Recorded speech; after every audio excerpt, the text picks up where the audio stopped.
नमस्कार, राज्यसभा टीवी के खास कार्यक्रम जनसंसद में आप सभी का स्वागत है। मैं हूं आपके साथ अमन।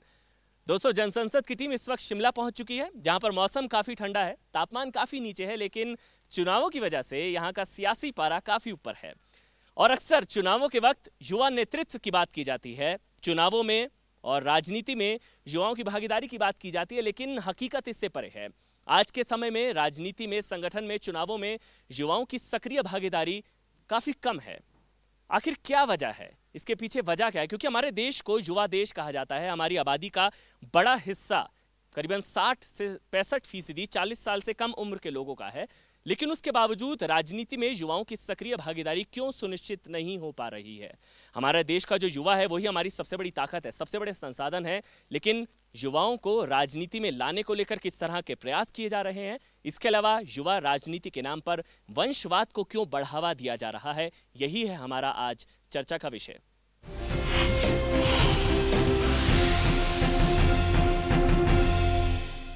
तो आखिर क्या वजह है? युवाओं की दिलचस्पी या कहें रुझान क्यों राजनीति में कम होता जा रहा है, या फिर इनके पास मौकों की कमी है? शुरुआत प्रश्नकाल के साथ।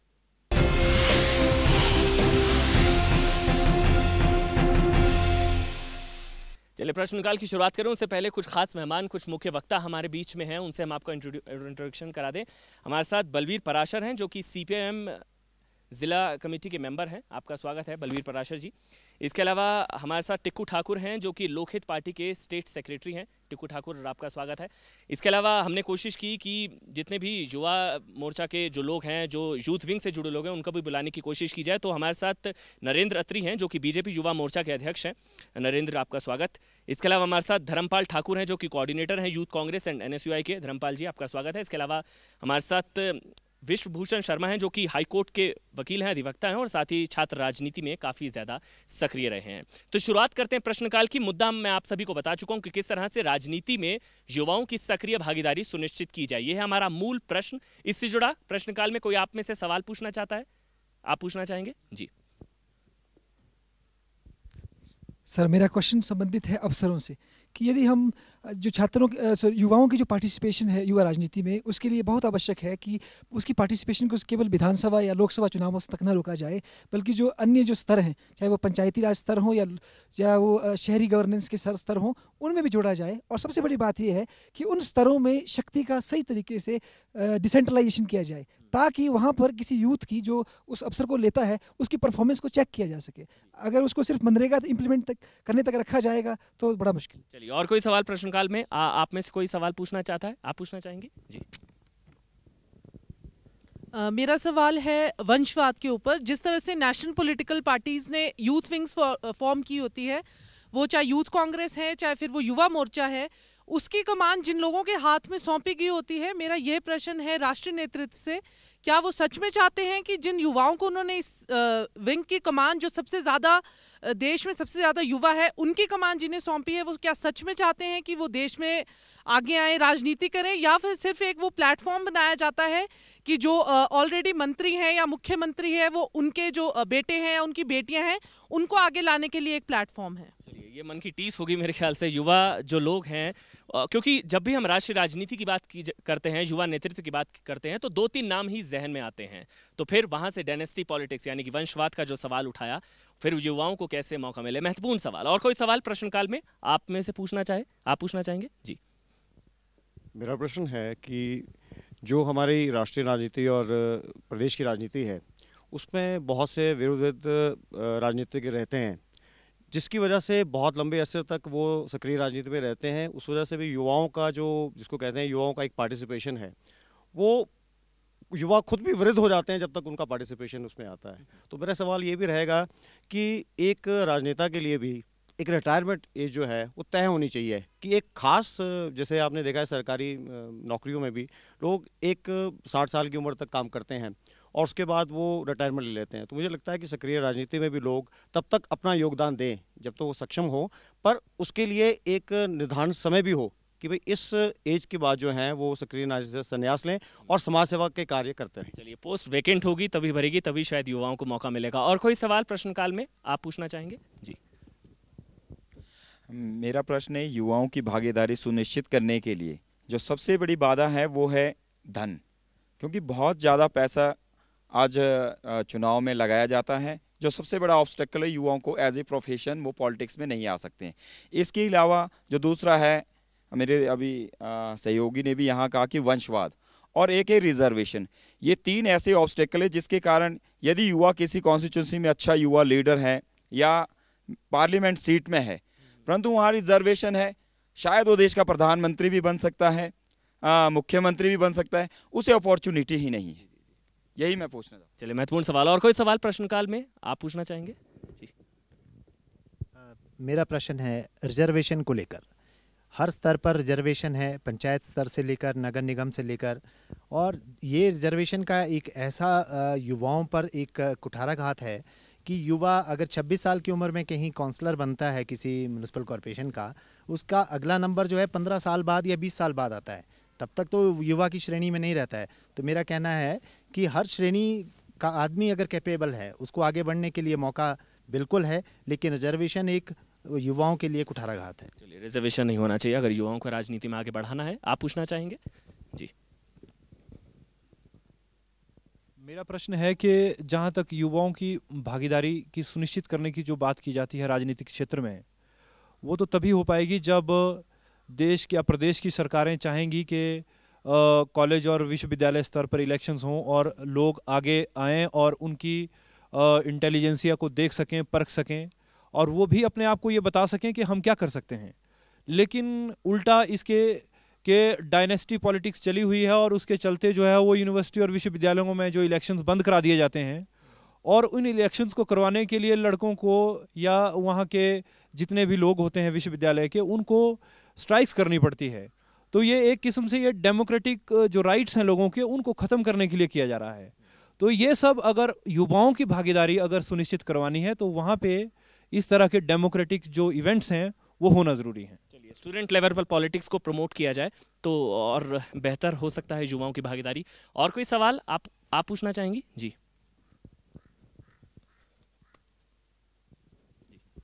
मेरा क्वेश्चन है, जैसे कि सर ने भी बोला पहले, जो हमारे युवा में है कॉलेज लेवल में ही सबसे पहले राजनीतिक सीखने का व राजनीति में आने का उनके पास मौका होता है। पर जहाँ तक कि देखा गया है इस बार भी कॉलेज लेवल्स के और यूनिवर्सिटी के इलेक्शंस पे रोक लगाई गई थी। अपने डेमोक्रेटिक राइट्स के लिए हमको धरना करके हमें अपने राइट्स लेने पड़ रहे हैं, तो किस तरह से युवा आगे आएंगे? बिल्कुल महत्वपूर्ण सवाल कि किस तरह से युवा जब स्टूडेंट लेवल पर पॉलिटिक्स को इस तरह से अगर उस पर कुछ रोक लगाई जाती है तो बेहतर राजनीतिज्ञ, बेहतर युवा राजनीतिज्ञ किस तरह से सामने आएंगे।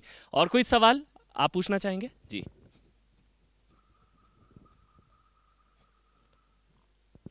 मेरा सवाल स्टेट के जितनी भी पॉलिटिकल पार्टीज से है, ये सवाल है कि जब इलेक्शंस आते हैं तो उस दौरान यूथ को मोहने के लिए नए नए प्रस्ताव और हर चीज़ पॉलिटिकल पार्टीज लाती है। उस दौरान वो ऐसा क्यों नहीं सोचते कि यूथ का क्या होगा? बाकी 4 साल तक कुछ नहीं करेंगे, 5वें साल आएंगे और उनसे सवाल जवाब और उनके लिए मोहने के लिए नौकरियां, हर चीज़। और पॉलिटिकल लेवल पे देखा जाए तो जैसे यूनिवर्सिटी, कॉलेजेस और जितना भी है आपका, ये उनको एक सोशल पॉलिटिकल लाइफ नहीं सिखाते। वो उनको अपनी तरह बनाना क्यों चाहते हैं? जैसे पैसा खिलाना, घूसखोरी, लेना देना, अपने जैसे हर चीज़ में वो अपनी तरह क्यों बनाना चाहते हैं? एक प्रॉपर सोशल तरीका क्यों नहीं सिखाते जिससे वेलफेयर हो सोसाइटी का? एक और महत्वपूर्ण सवाल मेरे ख्याल से यहाँ पर उठता है, अभी सवाल उठाया भी गया था, आप कुछ पूछना चाहेंगे? जी हाँ। मेरा सवाल ये है कि अगर 18 साल का युवा देश की संसद को चुन सकता है तो एक 25 साल से 40 साल का युवा देश को चला भी सकता है। आज अगर पॉलिटिकल पार्टीज और देश की संसद ये सवाल उठा रही है कि युवा शक्ति को आगे आना चाहिए, तो it should be created a category in all categories till, आप पंचायती राज संस्थाओं से लेकर लोकसभा तक एक कैटेगरी को क्रिएट कर सकते हैं और कॉन्स्टिट्यूशन अमेंडमेंट करके, यद्यपि आप महिलाओं के लिए, यद्यपि आप पिछड़ा वर्ग के लिए, यद्यपि आप पिछड़ी जातियों के लिए देश के अंदर एक रिजर्वेशन क्रिएट कर सकते हैं, तो वाई नॉट देश की 60% आबादी के लिए एक रिजर्वेशन या एक फिक्स भागीदारी सुनिश्चित करने के लिए कॉन्स्टिट्यूशन अमेंडमेंट की जा सकती है, ताकि युवाओं की भागीदारी देश की राजनीति के अंदर सुनिश्चित की जा सके। बिल्कुल अलग अलग देखिए रुख है, अलग अलग राय है, क्योंकि एक तरफ रिजर्वेशन को युवाओं की महत्वाकांक्षाओं पर कुठाराघात बताया गया, वहीं दूसरी तरफ रिजर्वेशन की बात की जा रही है। लेकिन कुछ महत्वपूर्ण सवाल प्रश्नकाल में आज हमको देखने को मिले हैं, सुनने को मिले हैं। कई महत्वपूर्ण सवाल है जिन पर हम चर्चा में जो है शुरुआत करेंगे उस बहस की। जिस तरह से एक युवा ने सवाल उठाया कि रिटायरमेंट एज तय की जानी चाहिए राजनेताओं की, ये एक महत्वपूर्ण सवाल है। दूसरा सवाल किसी भाई ने उठाया कि भाई राजनीति समाज सेवा है, लेकिन क्या उसको व्यापक तरीके से देखने की ज़रूरत है, एक प्रोफेशन, क्योंकि IIM बेंगलोर ने भी इस तरह का कोई सर्टिफाइड कोर्स की शुरुआत की थी कि आप सर्टिफाइड पॉलिटिशियन अगर बनना चाहें तो आप बन सकते हैं। कई तरह के सवाल हैं जिस पर बहस करेंगे छोटे से ब्रेक के बाद।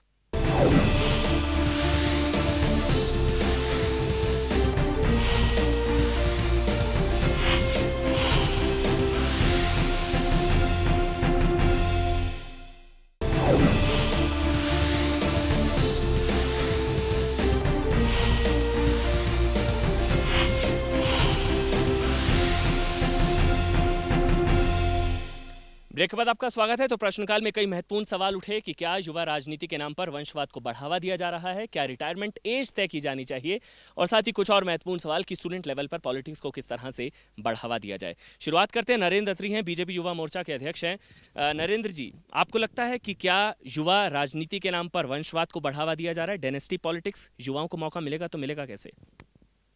निश्चित तौर पर मुझे ऐसा लगता है कि राष्ट्र में जब से देश आज़ाद हुआ है तब से परिवारवाद और राजनीतिज्ञों द्वारा कई मौक़ों पर अपने वंशजों को राजनीतिक तौर पर दायित्व दिया जाने का प्रयास किया जाता रहा है। परंतु सौभाग्य से जिस राजनीतिक दल से मैं संबंध रखता हूं, भारतीय जनता पार्टी, उसमें युवाओं को उनकी प्रतिभा दिखाने का एवं राजनीतिक तौर पर जिम्मेवार भूमिका अदा करने का पूरा अवसर मिलता है। चलिए धर्मपाल जी, आप कुछ कहना चाहेंगे? युवा राजनीति और वंशवाद क्या है, डायनेस्टी पॉलिटिक्स? कहीं ना कहीं वंशवाद बहुत हावी है राजनीति के अंदर, और जो एक युवा है कार्य करने वाला वो कहीं पिछले स्तर पे रह जाता है। कहीं ना कहीं इस पे युवाओं के लिए जो संगठन में कार्य कर रहे हैं कोई अच्छी और मजबूत शैली होनी चाहिए ताकि युवा आगे जा सके। हमारे साथ कुछ और भी खास मेहमान हैं, हमारे साथ दिग्विजय जी हैं। आपको क्या लगता है सर, क्या मौका नहीं मिल पाता? आप लोग संगठन में काम करते हैं 5-5, 10-10 साल, जब पद मिलने की बारी आती है तो पैराशूट से कोई उम्मीदवार होता है, क्या होता क्या है, असली स्थिति क्या है? देखिए, इसमें जो भारतीय जनता पार्टी या वामपंथी संगठन है और या NSUI के जो ये कांग्रेस का युवा संगठन है, इसके जो यूथ विंग्स हैं उसमें युवा शक्ति जो है अपना योगदान रखती है। पर कई बार क्या होता है कि जब आगे आने का मौके की बात होती है तो उसमें कई लोग ऐसे जुड़ जाते हैं जो लोग शायद ग्रास रूट लेवल पे नहीं काम करते हैं। मुझे ऐसा लगता है कि ग्रास रूट लेवल पे अगर आदमी काम करे, चाहे वो किसी परिवार से हो या वो एक आम कार्यकर्ता हो, तो मुझे लगता है कि उसकी प्रतिभा को उसको दिखाने का मौका मिलना चाहिए। और एक आदर्श स्थिति की मैं बात कर रहा हूँ। पर जो आज की राजनीति है उसमें जो है ज़्यादातर जो है धन बल का प्रयोग होने लगा है, और उसमें जो है बहुत ज़्यादा राजनीतिज्ञ जो अपने परिवारवाद को या वंशवाद को बढ़ावा देते हैं, उसके लिए वो एक प्लान करते हैं। मुझे लगता है कि वो प्लानिंग के थ्रू ये काम चल रहा है, और मुझे लगता है उसमें जो एक आम कार्यकर्ता है उसकी शायद भावनाओं की आज शायद उतनी कदर नहीं है और वो उससे आहत होते हैं। क्या ये बड़ी वजह मानते हैं आप? आपको लगता है ये एक बड़ी वजह है कि जिस वजह से युवा जो कार्यकर्ता है वो आगे नहीं आ पा रहा है, उसको महत्वपूर्ण भूमिका निभाने का मौका नहीं मिल पा रहा है, ये बड़ी वजह है? मेरा तो सीधा मानना है कि जितने भी अभी राजनीतिक दल चल रहे हैं राष्ट्रीय स्तर पर या प्रदेश स्तर पर, उनमें हर दल में जो बड़ा नेता है उन्हीं के परिवार के लोग उन दलों को चला रहे हैं, उन्हीं लोग। और युवा आगे आएगा कैसे, क्योंकि युवाओं को मौका नहीं है। आज युवा को अगर अपने घर से निकलना है, इतनी 20 लाख 30 लाख की गाड़ी लेकर वो निकल रहा है, वो अफोर्ड करेगा कोई बड़ा राजनेता? आम आदमी जो सोचता है कि मैं देश की सेवा करूं इस फील्ड में, उसके लिए बिल्कुल बड़ा मुश्किल है। चलिए, एक और प्रश्नकाल में सवाल उठा था कि रिटायरमेंट एज क्या तय की जानी चाहिए? आप में से कितने लोगों को लगता है हाँ कि हाँ रिटायरमेंट एज तय होनी चाहिए? आपको लगता है रिटायरमेंट एज? विश्वभूषण जी, आपको क्या लगता है, ऐसा होना चाहिए?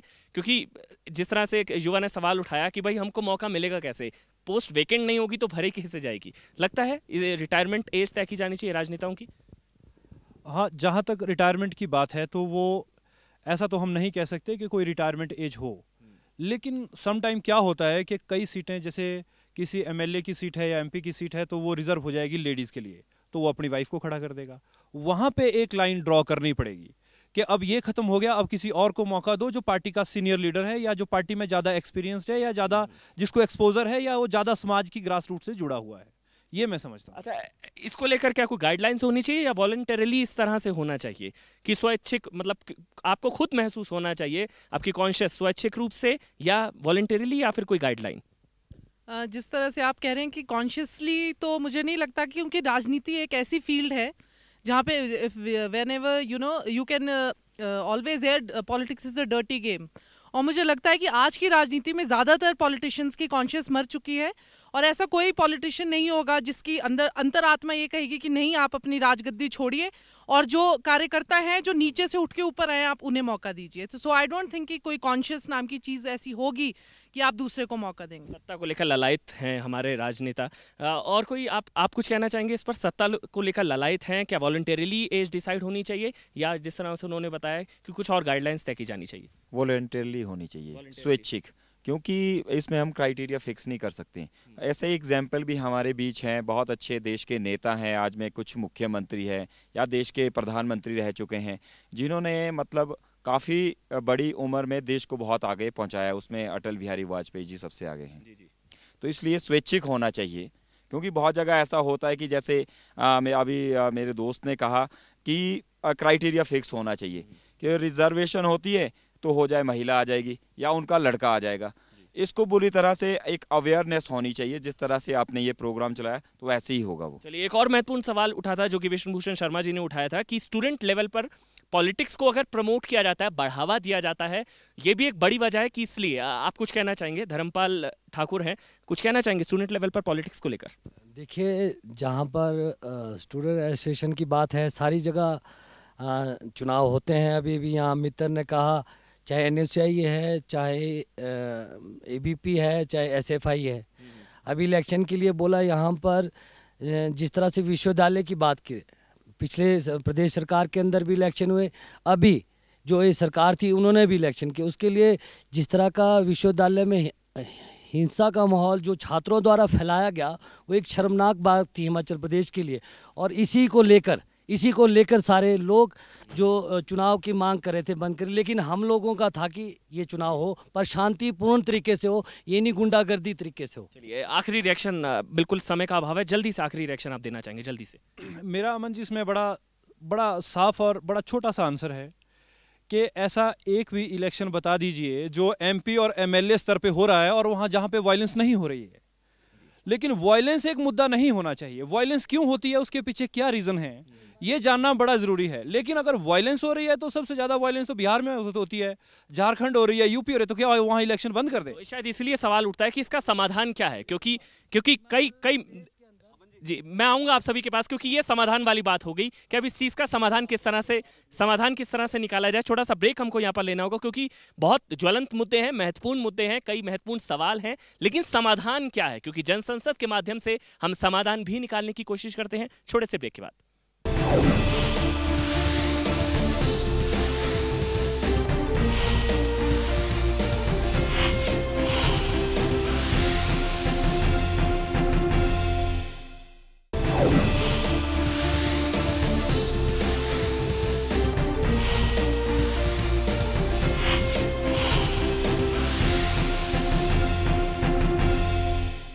ब्रेक के बाद आपका स्वागत है। तो अब शुरुआत होगी चर्चा की, क्योंकि कई महत्वपूर्ण सवाल यहाँ पर उठे हैं और ज्वलंत मुद्दे हैं युवाओं की राजनीति में सक्रिय भागीदारी को लेकर। अब शुरुआत करते हैं समाधान की।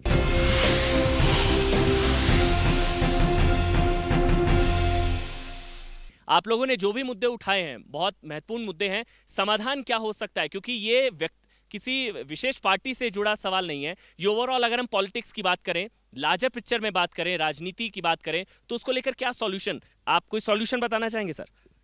देखिए, आज जो देश के अंदर जिस तरीके की नीतियां लागू की हैं सरकारों के द्वारा, चाहे वो कांग्रेस की सरकार रही है चाहे भारतीय जनता की पार्टी की सरकार रही है, इन दोनों सरकारों ने जिस तरीके की नीतियाँ लागू किया उससे करप्शन बड़े पैमाने पर फैला है। और आज उस करप्शन के चलते, क्योंकि जब नव उदारवादी नीतियों का हमला जो देश के अंदर बढ़ा है, तो नौजवानों की जो इस गिरफ्त में जो आ रहा है, और उसका मुख्य रूप से जो हम देख रहे हैं कि जो वंशवाद की राजनीति भी है, यह मुख्य रूप से जो भ्रष्टाचार आज चरम सीमा पर है। तो एक जो वंशवाद की राजनीति वो इस दिशा से सामने आ रही है कि हर जो मुख्य रूप से जो देश की जो दो बड़ी पार्टी है, कांग्रेस और भारतीय जनता पार्टी, वो अपने वंश की राजनीति को आगे बढ़ा रही है ताकि देश के अंदर जो भ्रष्टाचार बढ़ता रहे और देश की जनता के संसाधनों की लूट होती रहे और देश के जो। लेकिन टिकू जी, ये वो मैंने शुरुआत में ही बात की, पार्टी विशेष पर अगर हम ना जाएं, क्योंकि ओवरऑल हम पॉलिटिक्स की बात कर रहे हैं, राजनीति की बात की जा रही है, आपको कोई सॉल्यूशन नजर आता है? जो समस्या है वो ये है कि युवाओं की राजनीति में भागीदारी किस तरह से बढ़ाई जाए, इसका समाधान?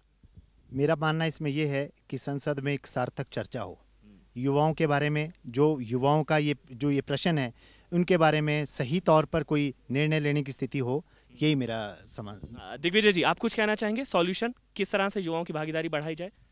मुझे ऐसा लगता है आज पूरे देश में एक राजनेताओं के प्रति अविश्वास की भावना है, और इसी अविश्वास की भावना के कारण ही जो है, मुझे लगता है देश का जो आम युवा है या आम जनता है वो सभी पॉलिटिकल पार्टी से नाराज़ है। मुझे ऐसा लगता है कि अगर देश में एक सार्थक विचार, एक ईमानदारी से काम करने वाले लोगों को, स्वच्छ छवि के वाले लोगों को राजनीति में आगे आएँ, और इस तरह की जिस तरह की विश्वास जो है वो राजनेताओं के प्रति जो लोगों का बड़ा है, उसको दोबारा से स्थापित करने, उस विश्वास को दोबारा से स्थापित करने के लिए प्रयास करें, तो मुझे लगता है कि एक सार्थक रूप में जिस तरह का हमारा लोकतंत्र चल रहा है वो एक बहुत बड़ी, मुझे लगता है कि एक एसेट है हमारे देश के लिए। और मुझे लगता है कि हमें ईमानदारी से और एक पारदर्शिता से इस देश के युवाओं को सोचना चाहिए कि आने वाले समय में भारत की राजनीति जो है एक अच्छे मुकाम पे पहुंचे। चलिए, जो राजनेताओं की छवि अगर उसको थोड़ा बेहतर करने की कोशिश की जाए तो शायद युवाओं का रुझान होगा। कोई सोल्यूशन आप देना चाहेंगे? जी, इसमें सबसे बड़ा सॉल्यूशन यही है, एक तो हमें निचले स्तर पर युवाओं की भागीदारी सुनिश्चित करनी पड़ेगी, और युवाओं के लिए अवसर, जैसे छात्र संघ के चुनाव है, आज यहाँ जितने भी युवा नेता बैठे हैं, खुद मैं भी तो छात्र राजनीति के कारण ही आज इस स्टेज पर पहुँचा हूँ। इसीलिए जो छात्र राजनीति एक्स्ट्रा कैरिकुलर एक्टिविटी जो स्कूल्स के अंदर हम स्टार्ट करते हैं, डिबेट्स एंड डेक्लामेशन, उस तौर पर एक गवर्नमेंट पॉलिसी बनाए, उससे आगे बढ़ेगी। दूसरी क्या है कि हमें आज जो मतलब यूथ लीडर हैं उन्हें आज पॉलिटिक्स में एज ए प्रोफेशनली आना पड़ेगा। ऐसा नहीं है कि इंटरटेनमेंट के लिए या टाइम पास के लिए कि बस हमारा दोस्त है कोई कि ठीक है उसने कहा कि हम शामिल हो गए। हमें देश के लिए आगे आना चाहिए, क्योंकि जितने भी हमें फ्रीडम मिली है तो युवाओं ने दिलाई है। आज यदि कंट्री के अंदर अच्छे लीडर्स हैं उनकी इमेज भी हमें दिखानी चाहिए। आपने एक सवाल उठाया, मैं इस पर भी मेरे ख्याल से क्या है ये सॉल्यूशन हो सकता है, आप सभी की राय जानना चाहूँगा। अभी IIM बेंगलोर ने एक सर्टिफाइड प्रोग्राम निकाला था जिसमें कहा गया कि certified to be a certified politician 3 महीने का कोर्स होना चाहिए। तो ये जो हमारा दायरा है कि राजनीति एक समाज सेवा है, क्या इसको भी व्यापक दृष्टिकोण से देखने की जरूरत है? एज ए करियर क्या इसको अडॉप्ट किया जा सकता है? एज ए प्रोफेशन क्या इसको अडॉप्ट किया जा सकता है? क्या दृष्टिकोण को व्यापक करने की जरूरत है, आपको लगता है? देखिए, आप कोई भी प्रोग्राम करवा दीजिए, पॉलिटिक्स ऐसी चीज़ है जो मुझे नहीं लगता कि सीखने पर आती है। और जिस तरह से आपने कहा कि पॉलिटिक्स को हम एक सोशल वर्क की तरफ अडॉप्ट कर सकते हैं, तो आई डोंट थिंक कि ऐसा हो सकता है, क्योंकि आप समाज सेवा तभी कर सकते हैं जब आपके पास एक ताकत हो, एक पावर हो। और पॉलिटिक्स में जब आपके पास एक पोस्ट आ जाती है तो आपके एक पेन में भी एक ऐसी पावर आती है। एक मुख्यमंत्री किसी भी प्रदेश के पास एक ऐसी पावर है उनके पेन में कि एक हस्ताक्षर से वो लाखों करोड़ों लोगों के लिए समाज सेवा कर सकते हैं। तो मुझे नहीं लगता है कि आप इसको सिर्फ समाज सेवा के उसमें ले सकते हैं। बिल्कुल, उसको नहीं, व्यापक दृष्टिकोण। आप कोई सॉल्यूशन बताना चाहेंगे? आपके हिसाब से कोई सॉल्यूशन? सबसे पहले हमें ये देखना चाहिए जो हमारे जितने भी यूथ है उनके ऊपर किस तरह केसेस बन रहे हैं और सब कुछ हो रहा है, और उनका फ्यूचर जो है वो डिलेमा में है आज की डेट में। और आने वाले टाइम में जब कोई अपनी नौकरियां चाहता है या कुछ चाहता है, उनको सबसे पहले एजुकेट करना चाहिए कि what is politics, how to come in politics, and what is the profitability of politics for the nation, by the nation and constitutionally. उनको सबसे पहले, जब तक हमारा युवा लिटरेट नहीं होगा प्रॉपरली एक चीज में, तब तक वो प्रॉपर भागीदारी नहीं दिखा सकता। विश्वभूषण जी, आपको क्या लगता है किस तरह से स्टूडेंट को राजनीति में आने के लिए उनकी भागीदारी सुनिश्चित की जाए, मोटिवेट किस तरह से किया जाए, प्रोत्साहित किस तरह से किया जाए? ओवरऑल सॉल्यूशन मेरा इतना कहना है कि मैं पास की एक लाइन बोलूँगा कि ये आम रास्ता नहीं है। अगर आप जन सेवा में जुड़ना चाहते हैं तो आपको अपने आप को छोड़ना पड़ेगा, अपने सेल्फ इंटरेस्ट को छोड़ना पड़ेगा। अब हो ये रहा है कि जो लोग यूनिवर्सिटी या कॉलेजेस में या हर कहीं जहाँ पे पार्टिसिपेट कर रहे हैं, और वो अगर ये पार्टी विशेष से अगर संबंध नहीं रखते हैं तो उनको वो चीज़ दी ही नहीं जाती है। अब जब उनको नहीं मिलेगी तो वो आगे कैसे आएंगे? तो अगर कोई पार्टी विशेष कोई भी देश प्रदेश में जो काम कर रही है या जो पावर में है, उन्हें ये चाहिए कि वो उन लोगों को तंग ना करें जो बड़े डेमोक्रेटिक तरीके से चुन के ऊपर आते हैं, उनके ऊपर केस ना बनाएं, उनको तंग ना करें, वो चाहे किसी भी ऑर्गेनाइजेशन के हों, वो चाहे किसी भी पार्टी के हों, लेकिन उन्हें पूरा मौका दें, तभी लोग अच्छे ऊपर आएंगे। और अगर अच्छे लोग ऊपर आएंगे तो मेरे घर के पिछवाड़े को कोई और साफ नहीं करेगा, मुझे ही करना पड़ेगा। जब अच्छे लोग आएंगे तो ऑब्वियस सी बात है कि अच्छे लोग देश के लिए काम करेंगे। अच्छा, स्टूडेंट लेवल पर पॉलिटिक्स को किस तरह से बढ़ावा दिया जाता है, क्योंकि दिया जा सकता है, क्योंकि ये मैं आप कुछ कहना चाहेंगे इस पर? माइक पास कर दीजिए। मैं कहना चाहूँगा कि आपने बात की युवाओं को बढ़ावा देना है, तो युवाओं को बढ़ावा तभी दिया जा सकता है जब युवा जो हैं अपने जो ग्रुप है जिनमें जिनके साथ वो कार्य कर रहे हैं उनके पीछे रहेंगे। जिस तरह से हम लोग कॉलेज यूनिवर्सिटीज़ में देखते हैं, एक चुनाव होते हैं और इस तरह से एक युवा लीडर SCH विंग चुन के आते हैं, उस तरह से एक अगर देश में लोकसभा है, राज्यसभा है, तो एक यूथ पार्लियामेंट भी होनी चाहिए एक क्रिएट करके, क्योंकि किसी मंत्रालय में अगर कैबिनेट है और स्टेट मिनिस्टर हो सकता है तो एक लोकसभा और एक यूथ पार्लियामेंट भी हो सकती है, क्रिएट करने की बात है। चलिए, एक युवा संसद बनाए जाने की ज़रूरत है। और कोई सोल्यूशन आप कुछ कहना चाहेंगे? जी, आपने प्रोफेशन से लेकर बोला था सर, एक आज की डेट में HS IS अदर जो भी फील्ड है उसके लिए क्राइटेरिया रखा जाता है कि वो ग्रेजुएशन होना चाहिए या होना चाहिए। एक पॉलिटिशियन, आज हमारी पार्लियामेंट में इतने पॉलिटिशियन हैं जिनको शायद साइन करने भी नहीं आते, अपने बाहुबल मनी के पावर पे वहाँ तक पहुँच जाते हैं। तो हमें एक पॉलिटिशियनों के लिए भी एक क्राइटेरिया होना चाहिए कि उनकी क्वालिफिकेशन हो, उनकी कोई क्वालिफिकेशन हो जिससे वो देश को आगे चला सके। वो जैसे आपके SC चुनाव होते हैं उसमें भी रखा जाता है कि स्टूडेंट एक उसकी अटेंडेंस पूरी होनी चाहिए, वो कोई पेपर रीअपीयर ये नहीं होनी चाहिए, इस तरह की बात है। चलिए, बहुत ही महत्वपूर्ण सवाल आज जनसंसद के माध्यम से हमने उठाने की कोशिश की है। बहुत ही महत्वपूर्ण सवाल और बहुत ही महत्वपूर्ण जो है समाधान भी हमको यहाँ पर देखने को मिला है। लेकिन किसी भी देश की मजबूती जो है उसकी राजनीतिक कुशलता और निपुणता से होती है, और विश्व पटल पर जो भारत की साख है, अगर उसको बनाए रखना है तो युवाओं को राजनीति में सक्रिय भागीदारी उनको लेनी ही होगी। और जो राजनीति को जिस तरह से राजनीतिक स्तर की बात की जाती है, उसकी छवि की बात की जाती है, अगर उसको सुधारना है तो युवाओं को उसमें खुद आकर उसमें उसकी छवि को सुधारने का बीड़ा जरूर उठाना होगा। बहुत बहुत शुक्रिया आप सभी का, जनसंसद में आप सभी जुड़े, बहुत बहुत शुक्रिया आप सभी का। इसी के साथ जनसंसद में अब इतना ही। नमस्कार।